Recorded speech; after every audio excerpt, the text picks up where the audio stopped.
Psych Perspectives, GL Fox. So, back to the toxic black mothers. A lot of us have low self-esteem, lack of self-confidence, no real sense of self because of the people who raised us.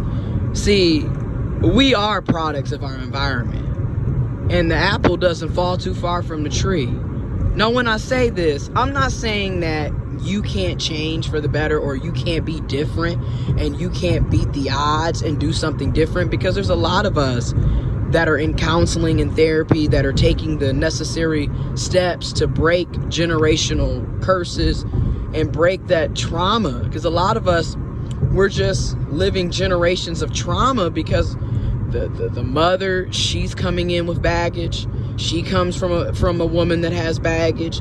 The grandmother comes from a woman that has baggage. Like J. Cole said, you know, we are raised by our mothers. We have a lot of trauma we gotta heal, and that's real shit. Now, I'm not saying this to justify it though, because like I've been saying, a lot of us come from single parent households where the head of the household was ran by a black woman. Now, are there good black women out there? Are there good black mothers, black sisters, black aunts, black grandmothers, black woman figures? Yes. Black feminine figures? Yes, there are good ones out there. But there are also a lot of shitty ones. And unfortunately, a lot of us can relate to running into the shitty ones.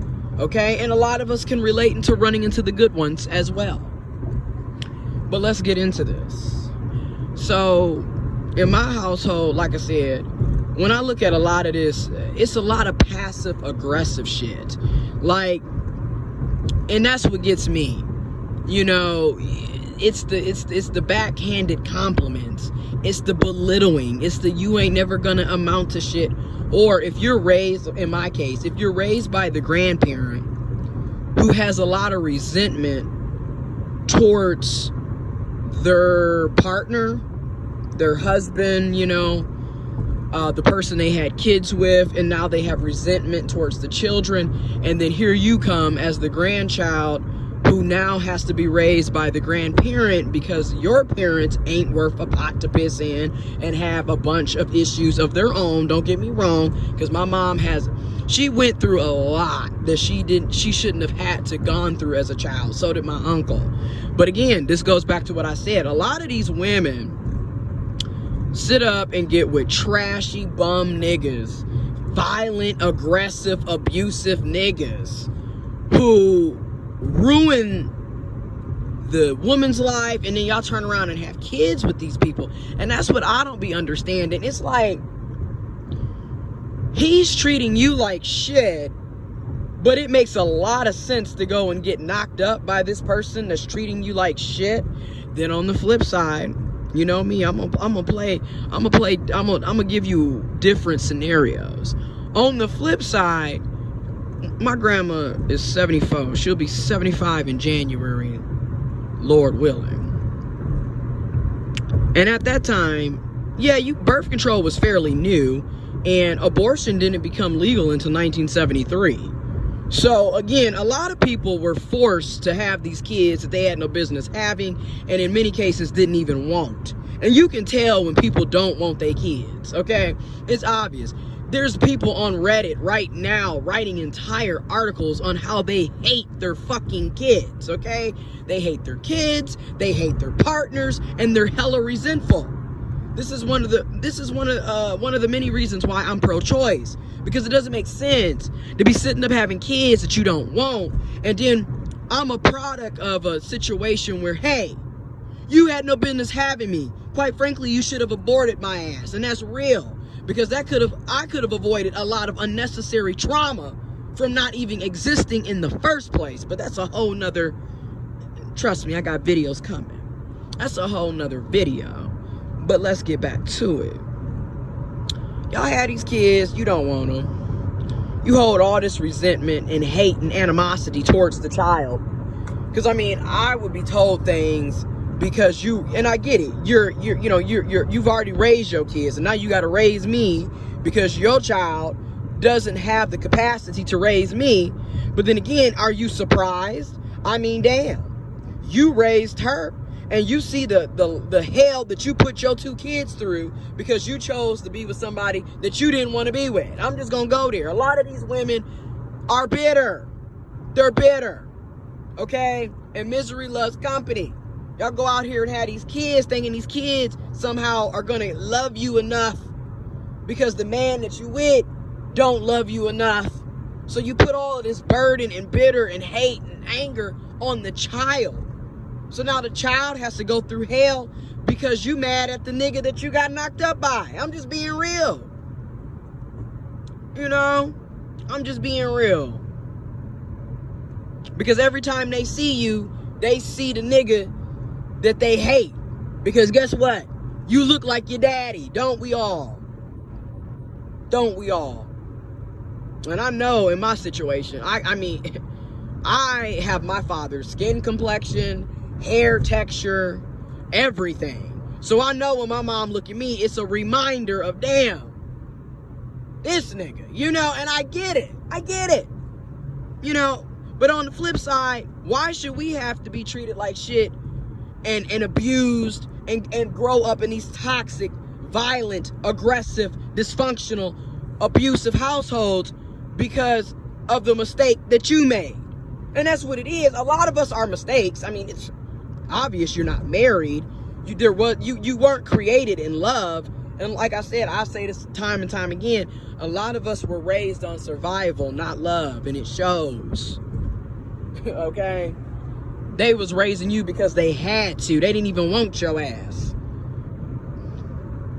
And then, like I said, we grow up with all of these self-esteem issues. You know, I mean, I was called everything in the book. You know, heifer, stupid ass, get your yellow ass in here, get your dumb ass in here, get your big-eyed freak ass in here, because I have big eyes. And I have big eyes because of my dad.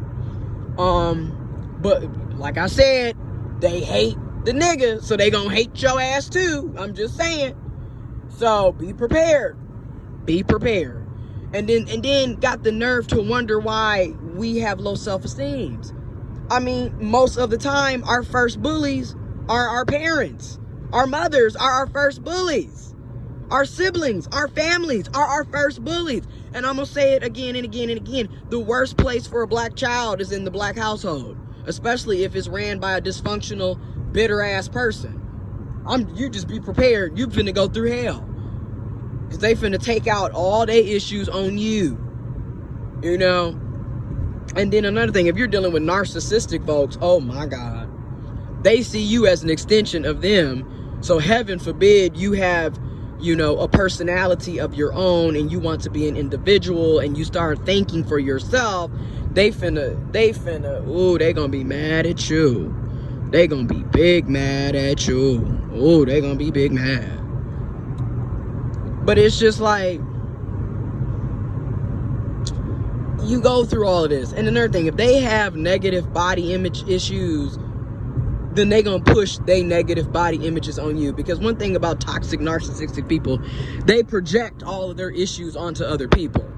And I've noticed this. My grandmother, and I love her, and I love my mom, and I do.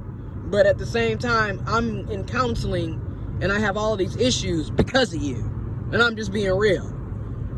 So, my grandmother has a lot of body image issues. And she basically caused me to have an eating disorder. I'm just gonna be real. And then my mom caused me to have an eating disorder too, because let's be real, as a child when I was living with her, she refused to cook.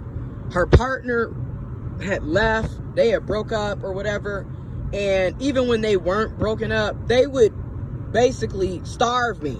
Let's just be real. I wasn't allowed to go into the kitchen and make my own food or any of that. Hell, I was 4th, 5th, 6th grade drinking out of a fucking sippy cup because her crazy ass partner didn't want me going in the kitchen and getting my own cups. And then they had to pour everything. I wasn't even allowed to go in the fucking refrigerator. There's a lot of shit that I went through that I don't even talk about. And I'm just now talking about because I've been in counseling for 7+ months. So one thing about counseling, things that you tucked away they're going to bring back to the forefront. They're going to make you talk about it. You're going to have to relive some really shitty experiences that you thought that you had overcome and you had tucked away and forgotten. But honey, nah, they're going to make you relive it. So yes, growing up, I mean, 2001 to 2004 was some crazy shit. That's all I'm going to say.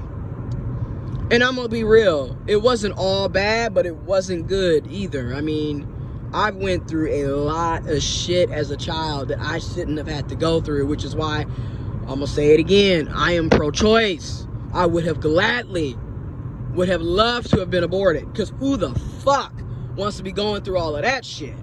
I mean, damn. You know, I moved to be with my mom in 2001 because I was escaping child molestation from the next door neighbor who, once again, my grandmother, you know, it's so, like I said, I have a lot of animosity towards them. I have a lot of hate and anger towards them because I'm like, damn, how are you supposed to be my parent, my guardian, my protector, yet you expose me to abuse all the time? Like, where were you? You know, I mean, seriously. And this is also another reason why I don't really believe in religion. Because it's like, again, what kind of loving God allows a child to be molested for an entire year? What kind of loving God puts a child in a dysfunctional, toxic, abusive household in the first place? What kind of God allows you to have parents that are drug addicts? I'm just being real. Like I said, this video, I'm going there. And I'm going to keep going there in these videos because so many of us can relate to this shit. And that's what's so sick and sad is how common this is.